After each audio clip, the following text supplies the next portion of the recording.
Hello, everybody. Welcome back to Stargirl Society, the podcast that inspires you to reclaim your power and start living the life of your dreams. I'm your host, Phoebe Goldsmith, and in today's episode, you join me once again in my car. I've done one other episode in my car, and I just felt the car vibes today. My mum was like, "Why are you going to the car? Is it too loud in the house?" And I was like, No. I just like the car. I like filming in the car. Can't explain it. It's just good vibes in here. Today, we're going to be talking about something really important, which is burnout and how to cope when you are burnt out. Now, I have actually already done an episode about a year ago about feeling burnt out and how I believe you can prevent burnout. So you can listen to that if you'd like as well. But this episode is going to be how to cope when you are burnt out if it's too late to have prevented it. And interestingly as well, when I made that episode, I hadn't actually been diagnosed with ADHD yet. So I think my views are perhaps different. And as I said, this episode is going to be more focused on how to actually deal with burnout. The main reason I'm creating this episode is because I am in fact burnt out. And it's funny that I'm burnt out at almost a very similar position that I was last year when I made the previous episode I was talking about. But I've finally come to the conclusion that I think I am wrapping up season 2 of Stargirl Society, and I'm gonna take a little break, which is so important for elevating my podcast. We're gonna do a deep dive into why I feel like I'm burnt out. I'm not burnt out because of the podcast, but equally anything you do, even if you absolutely adore it, you need breaks. But yeah, I didn't have a set amount of episodes that I wanted for season 2 necessarily. It's already been more than it was for season 1, I'm pretty sure. Almost definitely sure. Actually, I think it's like double. I'm pretty sure I produced like around 15 episodes for season 1, and this is episode 31 of season 2. So I've already gone for like double the amount of time that I did for season 1, and I absolutely adore it. However, I know not everyone follows me over on Instagram, so I wanted to be able to let it be known, just so no one's like, where the hell have you gone, that I am going to be posting this video. I've got an exciting collab coming out as well. Actually, 2 collabs, I think.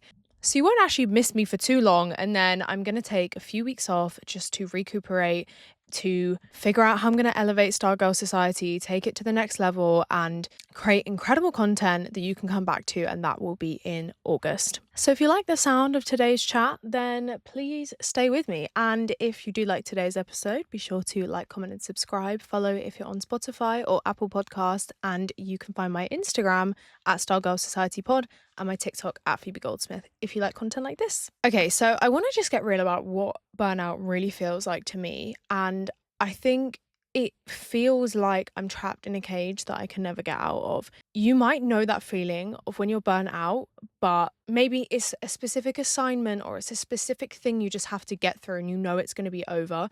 It's a completely different ballgame when you are burnt out and you're looking into the future and you don't see a way out of the burnout. That's when you know there's something has to be done. The physical feeling of burnout is so disgusting, and the thought of continuing to be burnt out is even worse. And I think that's the position I feel I'm in at the moment. I'm at the point now where I am feeling burnt out from my year, but not even like burnt out necessarily in a negative way, just like my body and my mind has reached its limit.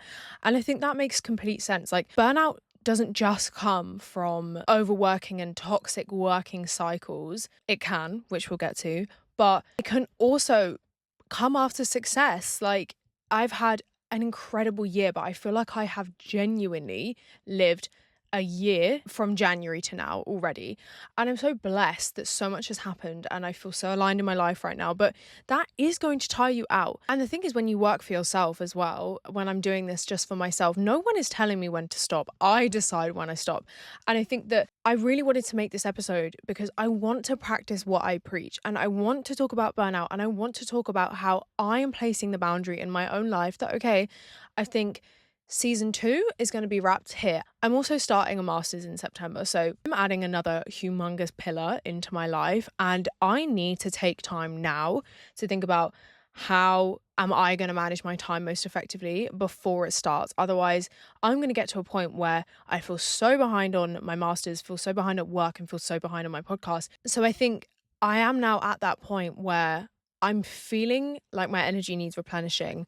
I'm looking into the future and I'm thinking, if I don't do something now, there's no way my energy is going to be replenished. And I think burnout and learning your boundaries and learning when to say when and when to take breaks is such an art of adulthood. Even if you work for someone, you still need to know when to take that sick day or how to replenish your energy source when you are feeling burnt out. But anyway, let's get into why you might be feeling burnt out right now and how we are going to get out of this state of burnout. I think we have to ask ourselves, why are we running on empty? Because we're not robots. We are not AI. If your phone needs to die, if your phone needs recharging, it will just simply say, no, thank you. I'm not working anymore. But with us, we will run on empty. We can run on empty. And that is the danger zone. There is no point at which our brain will just stop. We can keep going and keep going and keep going, and then our body will start to tell us in different ways. But why are you running on empty? I believe that you were running on empty and you were feeling burnt out from a lack of boundaries and also from fear. So starting with fears, I am burnt out because I fear if I stop, then my success is going to be taken away from me as punishment. I don't know if anybody else feels this. I am still working on the concept that success can have longevity for me. And I'm still moving away from the mindset that more and more work equals more and more success. But that is not true, because if you are overworking yourself, whatever work you're doing is going to suffer as a consequence at the end of the day. The reason I'm trying to remind myself to feel confident about taking the time I need in between these 2 seasons of my podcast is because this time last year, I was feeling really burnt out. I was not doing well mentally, and I ended up taking time away from my other job, which is a different job to the one I have now. But I took time away and I decided I need time away from my podcast. I need time away from life. I just need to do me. And I was so scared to do it because I was like, I'm trying to be consistent. I'm trying to build up momentum. The listeners I did have at the time, which was nothing compared to what it is now, I was so scared of losing those people. And I took the break and I replenished, and then I thought, right, I'm launching video content. I'm going to elevate the shit out of this podcast. And I came back with so much energy and produced so much good content that I'm so proud of. And my success multiplied and multiplied and multiplied as a result. So if you are not stopping and not taking a break because you fear that resting will cause you to take steps backwards, I fundamentally believe that you have to start changing how you view rest. With that example I've just given you of how much I elevated my audience after taking the time to rest, taking the time to be me before I was anything else, just goes to show you that you have to start doing the same. You have to expose yourself to rest, extended periods of rest, in order to realize this actually helps my success. Unbelievable amounts. You have to love yourself more than anything you do. Even if you absolutely adore your job or a relationship or a friendship or whatever, you have to love yourself more and you have to put yourself first. Also, wasting all your energy fearing that success is going to leave you is burning you out. For all the time it takes you to realize that you actually need to rest, and for all the pushing back you do over and over again, that in and of itself is burning you out, which is affecting your success. And you just have to remember that. I spoke to my therapist about something really interesting, which is the concept that I am using stress to indicate that I am good enough. Stay with me here. I have been using stress as a tool to feel like I'm doing enough in my life. Stress has a positive purpose for my inner child and my wounds. As someone with ADHD, if I'm not stressed about something, I'm like, I've forgotten something. I'm not doing enough. I don't feel good enough. I don't feel productive enough. When I'm resting, which rarely happens with my ADHD brain, I feel like this is weird. I should be doing something. So when I feel overly stressed, that's a sign to my ADHD brain, oh my God, yep, we're definitely doing enough. You're good enough because you're stressing about not forgetting things, or you're stressed because you are overworking yourself. But that's how I receive validation. So you might be burnt out because you see stress as something positive in your life, and no one wants to say it. No one wants to talk about that. But some people like to be stressed subconsciously. I like to be stressed subconsciously. And the sooner you realize that, the better. When I spoke to my therapist about this, it was a big thing for me to admit that part of my brain likes to be stressed. It does. And that's not to put blame on myself. It allows me to have compassion for myself because I'm realizing the mechanism that is keeping me trapped in stress and burnout. A lot of us do not feel good enough unless we are worried about the direction our life is going in, what we're doing for our career, what we're doing to buy a house or find the love of our life and start a business, whatever. We view just being completely chilled and letting what will be as not a good thing because we're raised in this hustle culture. I also wanted to speak about how your lack of boundaries is creating burnout in your life. If you are burnt out, the truth of it is you have put something, someone, or multiple things above yourself. If you are always keeping your energy for yourself, you're never going to be burnt out. Is it realistic to have 100% of your energy to yourself? No, we have to give it to other people, but it has to be proportionate. And if you're burnt out, it's because the ratio of what energy you're giving away versus the energy you are giving yourself is far too off whack. So I think when we're feeling burnt out, it's about thinking, what am I giving too much energy to? Who am I giving too much energy to? What truths within myself, what mechanisms in my brain are causing me to be burnt out? What boundaries am I not setting in place that are causing this? For me, at the moment in my life, I think I have a lot of burnout from personal relationships and also men. In my personal relationships, sometimes my nervous system is existing in a state where I am constantly in a test, in an exam to make me worthy of the people around me and their friendship. It's something I've explored in therapy again. The ADHD masking, you constantly feel like someone's going to call your bluff or someone's going to realize that you are messy and disorganized and unreliable and you can't keep friendships. When I had my ADHD assessment, they were like, do you struggle keeping friends? I was like, no, but at the cost of myself, because I could easily forget about responding to people or not showing up to plans, but instead I exhaust myself mentally, emotionally in order to make things work. And I think that the world is going to end if I cancel on someone. I would rather be this way than be a flake, but my lack of boundaries with personal relationships, always feeling like I have to make plans and stick to those plans, even if it means I get less sleep and I will have no day off at all in between working and I'll have to rush to get everything done. It has caused me a lot of burnout, and I actually just turned 24 on the 7th of July, and for my 25th lap of the sun, I'm like, I have to have better boundaries because no one in my life is actually making me feel like that.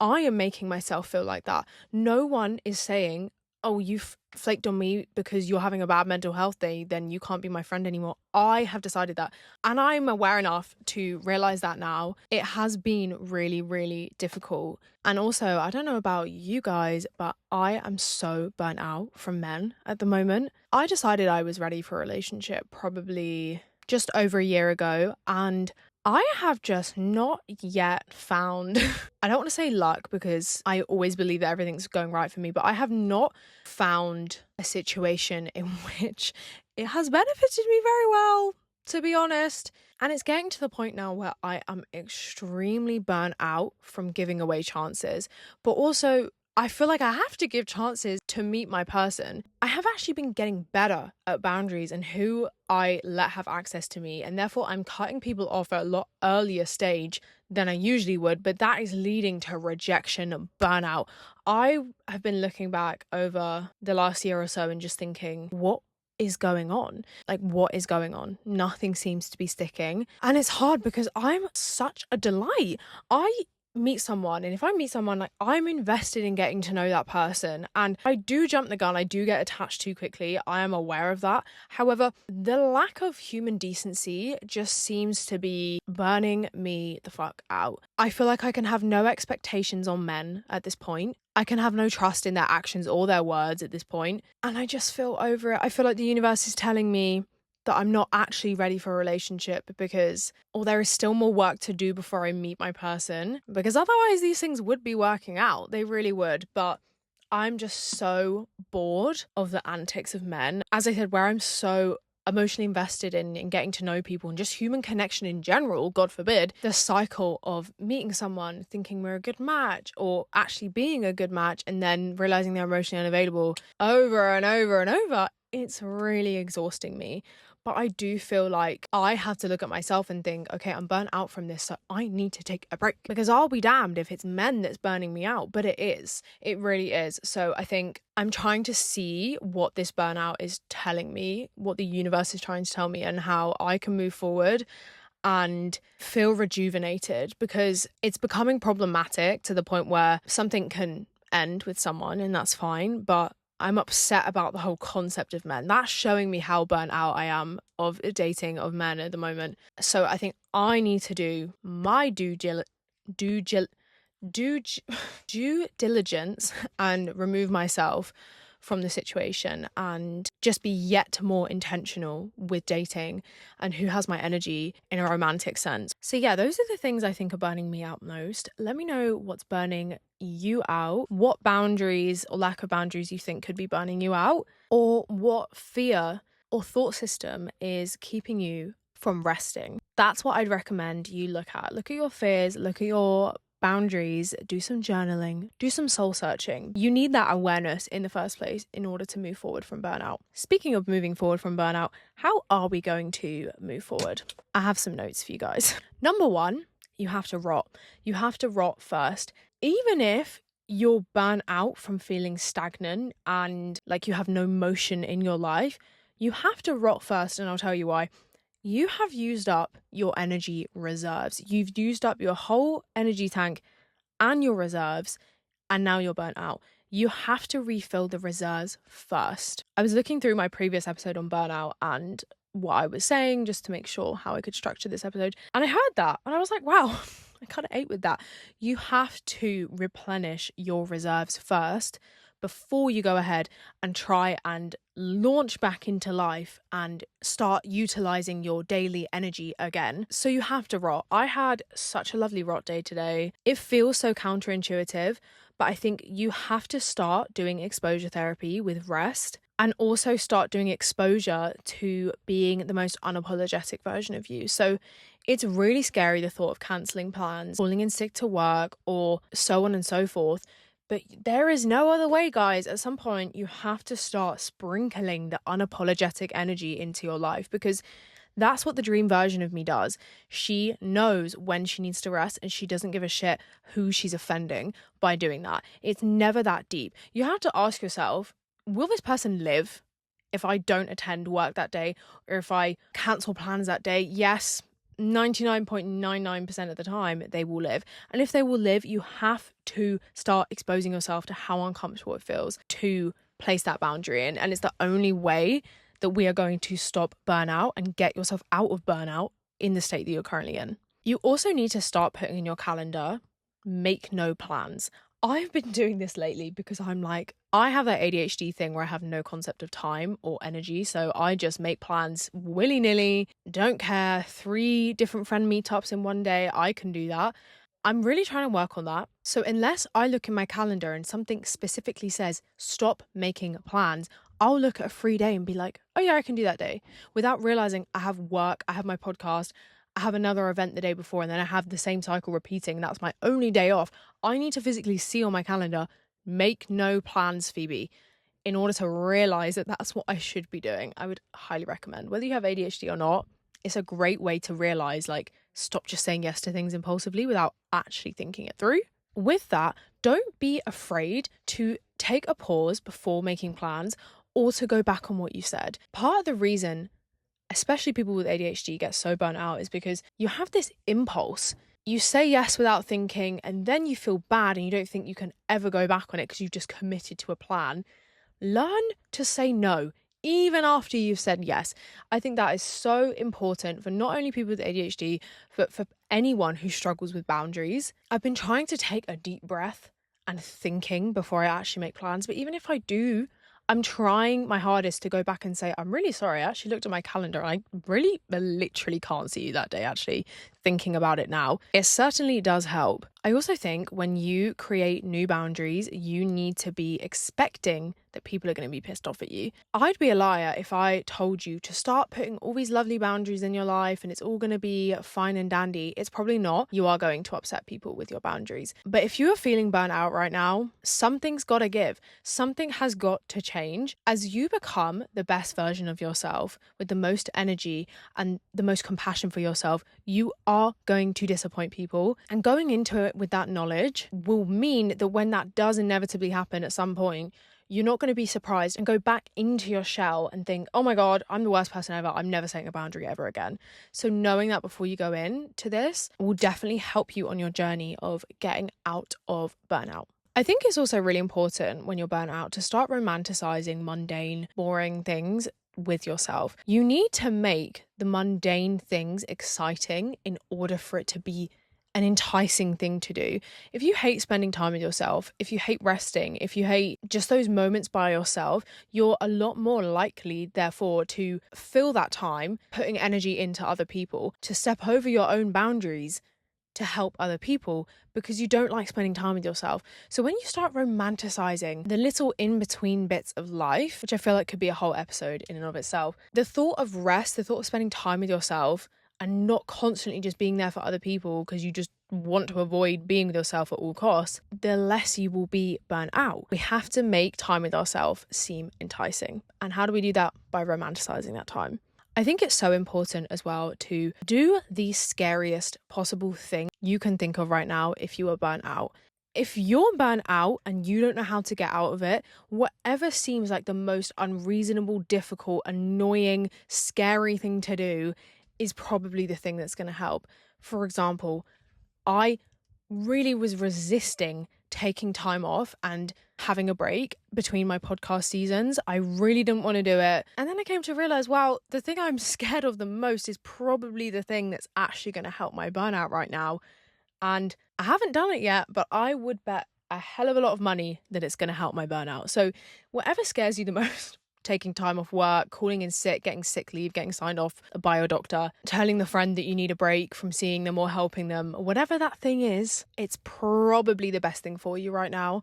Ultimately, I think the best piece of advice for avoiding burnout is to listen to your body more than you listen to your mind. Your body will tell you exactly what you need to do in every situation, and we probably listen to it 5% of the time. If that. If we truly listened to how our body felt every single day, we would be infinitely happier, infinitely less burnt out. If you are thinking right now, oh, I'm starting to feel the effects of burnout, like starting to get headaches, or I'm starting to feel a little bit tight in my chest when I'm going into work, or when I think about everything that I have to do, I feel that tense feeling, it's a sign.